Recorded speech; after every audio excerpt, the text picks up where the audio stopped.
ඔගොල්ලෝ ව්‍යාපාරය කරන්නේ මොන අරමුණින්ද? මේ රටට ලෝකෙට සුබ සාධනයක් සපයන්නද ඔයාට අවශ්‍ය නැත්නම් ඔයාට පුද්ගලිකව ලාභ ලබන්නද ඕනේ? ලාභ ලබන්න. අවංක එක්කෙනයි කවන්න හරි. ඒ නිසා මිනිස්සු බිස්නස් කරන්නේ ඇත්තට ඔයා කිව්වා වගේ අරමුණු දෙකෙන්. නමුත් ප්‍රධාන අරමුණ වෙන්නේ මොකද්ද? ඇත්තටම ලාභ ලැබීම. ඒ නිසා මේ ලෝකේ අපි දන්නවා අපි කොමර්ස් කරපු අය අපි දන්නවා ලාභ අපේක්ෂාවෙනුත් ව්‍යාපාර කරනවා. ලාභ අපේක්ෂාවෙන් තොරවත් ව්‍යාපාර කරනවා. මොකද්ද concept එක මේකේ? මිනිස් අවශ්‍යතාව වමනා වෙනුවෙන් තමයි අපි මේක කරන්නේ. හැබැයි ලාභ අපේක්ෂාවෙනුත් තියෙන්න පුළුවන්. ලාභ අපේක්ෂාවෙන් තොරවත් ව්‍යාපාර තියෙන්න පුළුවන්.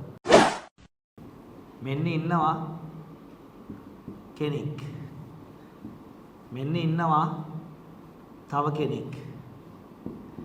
මෙයාට කියනවා විකුණුම්කරු, මෙයාට කියනවා ගැනුම්කරු.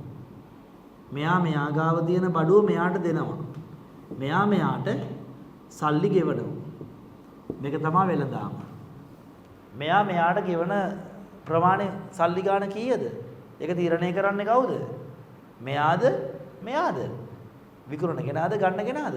විකුණන කෙනා. හැබැයි මෙයාත් ඒකට එකඟ වෙන්න ඕනේ. ලක්ෂ 80යි කාර් එක කියන්නේ. හැබැයි අන්තිමට ගත්තේ ලක්ෂ 75ට. එහෙනම් මේ වෙළඳ කඩතේ වටිනාකම කීයද? ලක්ෂ 80ද 75ද? ලක්ෂ 75යි. මේකට කියනවා ප්‍රතිෂ්ඨාව කියලා. ප්‍රතිෂ්ඨාව.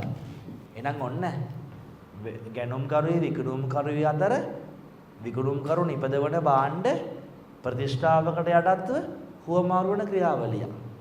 ඔයා ගාව තිබ්බ iPhone එක. මෙයාට විකුණුව. කලින් අයිතිය ඔයාට. දැන් ෆිසිකලි ඇත්තට මේකේ අයිතිය. එහෙනම් වෙළඳාමෙන් වෙන තව ප්‍රධාන කරුණක් මොකද්ද? අයිතිය හුවමාරු වීම. ගන්නවද සිල්ලර තොග වෙන් කරගන්න විදිය? මේ තියෙන්නේ බේකරිය.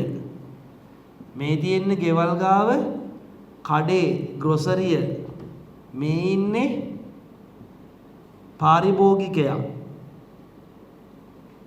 කස්ටමර්. හරිද? මෙයා හදනවා පාන්. ගිය සතියේ කිව්වා මේවා. මෙයා පාන් ගොඩාක් හදනවා. හදලා මෙයාට දෙනවා. ඒකෙන් එක පාන් ගෙඩියක් මෙයා මිලදී ගන්නවා. මේක තමයි සිල්ලර නිර්වචනය කරන්න අර නිර්වචනේ අවසාන පාරිභෝගිකයාට විකිණීම. දැක්කනේ හෙන ලේසි මේ පේන ඊතල ගිය පැත්තෙන්මයි කිව්වේ. මහ ලොකු දේවල් නෙමෙයි. පින්තූර වලින් ගන්න අවබෝධයෙන් ගන්න. මේ මොකද්ද මේ තොග කොහොමද එහෙම වෙන්නේ? නැවත විකිණීමේ චේතනාවෙන් මිලදී ගන්න ගැනුම්කරුවන්ට විකුණන එක. මරුනේ නැවත විකිණීමේ චේතනාවෙන් මිලදී ගත්ත ගැනුම්කරුට විකුණන එක.